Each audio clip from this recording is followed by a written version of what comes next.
जनता party आपके कर्तव्य को याद दिला रही है। दूसरी बात जो गहन चिंतन की बात है, आपने पिछली बार भी हरियाणा से विधायकों को बुलाया, सेंधमारी तो हो गई ना, रोक तो पाए नहीं आप।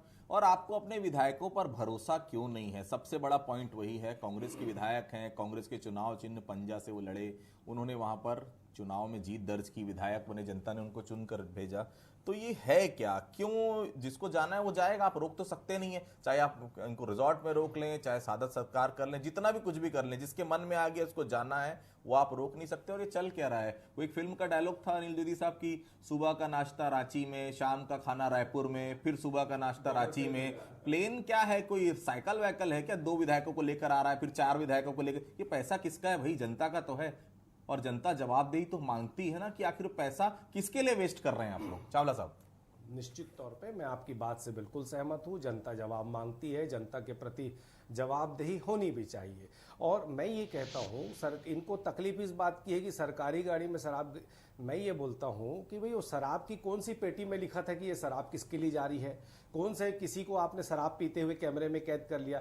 तीसरी बात ये है कि एक जनप्रतिनिधि होने के नाते विभिन्न जो प्रतिनिधि मंडल हैं कई प्रदेशों के भ्रमण के लिए जाते हैं। अगर वो यहाँ पर आए हैं उनका स्वागत करना चाहिए। पर असली बात ये नहीं है। क्या होता है, देखिए पिछले 7-8 सालों से हमने देखा कि जब ये लोग जनमत जहां खो देते हैं, इनकी सरकारें नहीं बनती, तो ये सत्ता बल हो चाहे धन बल हो, उससे ये सरकारें गिराने का प्रयास लगातार करते हैं। जब ये हमने देखा कि किस तरह ज्योतिरादित्य सिंधिया जैसे गद्दारों को इन्होंने अपने साथ मिलाकर कैसे कर्नाटक और बेंगलोर में इन्होंने मध्य प्रदेश के विधायकों को रखा। अभी महाराष्ट्र के विधायक कहां घूम रहे थे वो भी सब देखा। हमने तो नहीं कहा याशी कर रहे हैं। देखो ये इनकी परंपरा है। इस देश में 1857 में आजादी मिल जाती, पर वीर सावरकर जैसे गद्दार लोग, उस समय झांसी की रानी को मारने के पीछे जिन गद्दारों का हाथ था, अंग्रेजों से माफी मांगने वाले लोगों के कारण वो आजादी जो 1857 में मिली थी वो 1947 में मिली। तो जब जब गंदे लोग आते हैं, इस तरह राजनीति का स्तर निचले स्तर पर गिराते हैं, मैं ये पूछता हूं, अयासी की बात करना रमन सिंह जी को शोभा नहीं देता? 15 साल वो मुख्यमंत्री रहे। रात को 8 बजे के बाद मुख्यमंत्री निवास में वो किसी से नहीं मिलते थे। सबको मालूम था कि रात को 8 बजे के बाद उनका कौन सा व्यक्तिगत कार्य चालू हो जाता है। अभी पुरंदेश्वरी देवी आई, हमारे छत्तीसगढ़ के 2 करोड़ 80 लाख छत्तीसगढ़ियों का उन्होंने अपमान किया, मुख्यमंत्री के सर के 1000 टुकड़े होने की कामना करके।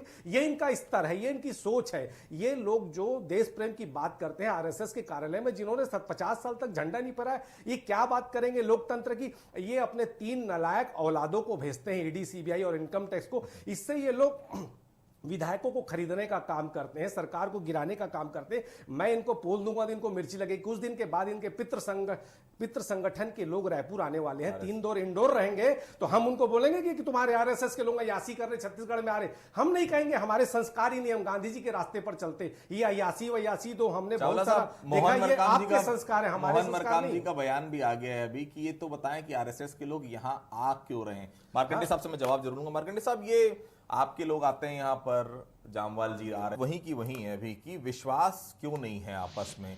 आप भी जिला अध्यक्ष से लेकर यहां तक पहुंचे, आपको भी कई बार लालच आए होंगे, कई बार दूसरी पार्टियों के ऑफर आए होंगे, लेकिन आपने कांग्रेस तो नहीं छोड़ी। लगातार 15 साल विपक्ष में आप रहे।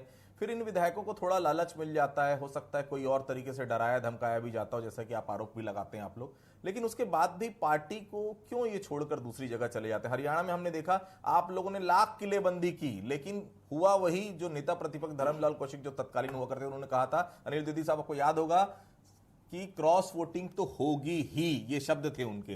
क्या इस बार बचा पाएंगे रायपुर में रखकर आप?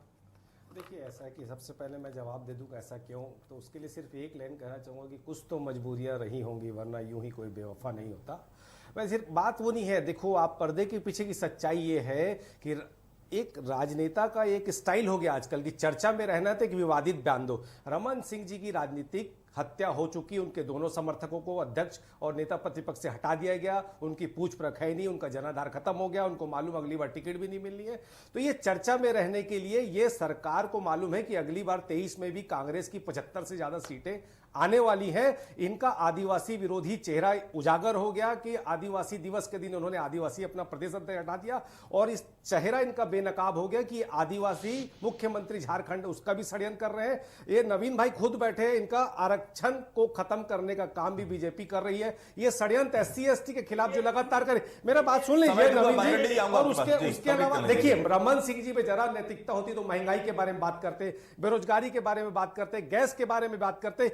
यहाँ पे जो शानदार किसानों को 2640 रुपए मिल रहा है उसके बारे में बात करते, वो 7 वनोपज खरीद रहे थे, हम 63 खरीद रहे हैं उस पर बात करते, आत्मानंद स्कूल में जो हम पढ़ाई दे रहे हैं अच्छी उस पर बात करते, धनवंतरी योजना के तहत हम सस्ती दवाई दे रहे हैं उस पर बात करते। अरे और तो और इनको शर्म आनी चाहिए, 60 ट्रेनें हमारी रद्द कर दी गई, रमन सिंह जी के मुंह से एक आवाज नहीं निकली, और अय्यासी की बात करते, 8 बजे के बाद वो मुख्यमंत्री निवास में रोज क्या करते थे, आज उनकी पूछ परख बंद हो गई, उनके ऊपर विश्वास करने वाला काम खत्म हो गया।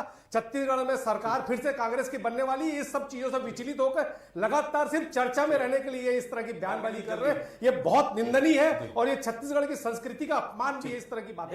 जल्दी खत्म करेंगे जी। देखिए, जल्दी खत्म करने की बात नहीं है। मैं अगर ये कहूंगा कि गद्दार कौन है देश के, अगर सिख दंगा हुआ और सिखों के कत्लेआम हुआ, क्या उस चीज को अमरजीत जी भूल गए हैं क्या? अरे उसके पीछे भी आरएसएस का आप ये बताओ ना, और जिस टाइटलर ने घटना किया उस टाइटलर को आप वोट में बैठा के रखे, आप भूल गए क्या? जो राजीव गांधी ने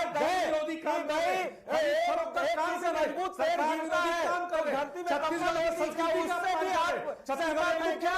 क्या सहमत है क्या?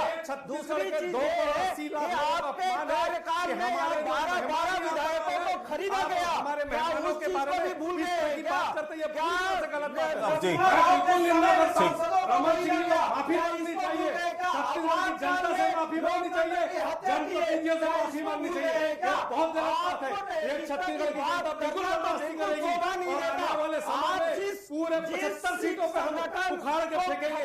अरे महंगाई पे उज्ज्वला पे बैठे हुए हम जो गरीबों की उसके बाद है आप उसकी बात नहीं सुने, सिर्फ चर्चा में रहने के लिए आप हल्की बातें कर रहे हैं। तो देखिए, आरोप प्रत्यारोप का दौर लगातार चल रहा है, लेकिन एक बात बेहद साफ है, सवाल अभी भी वहीं पर लाजमी है कि आखिर विधायक अपनी पार्टी के प्रति ईमानदार क्यों नहीं होते, क्यों उनको झारखंड से रायपुर आना पड़ रहा है और क्यों भारतीय जनता पार्टी को उनके रायपुर पे आने में तकलीफ है। क्या झारखंड में भी कोई हॉर्स राइडिंग का खेल चल रहा है? ये तमाम वो सवाल हैं जो अभी भी लाजमी हैं।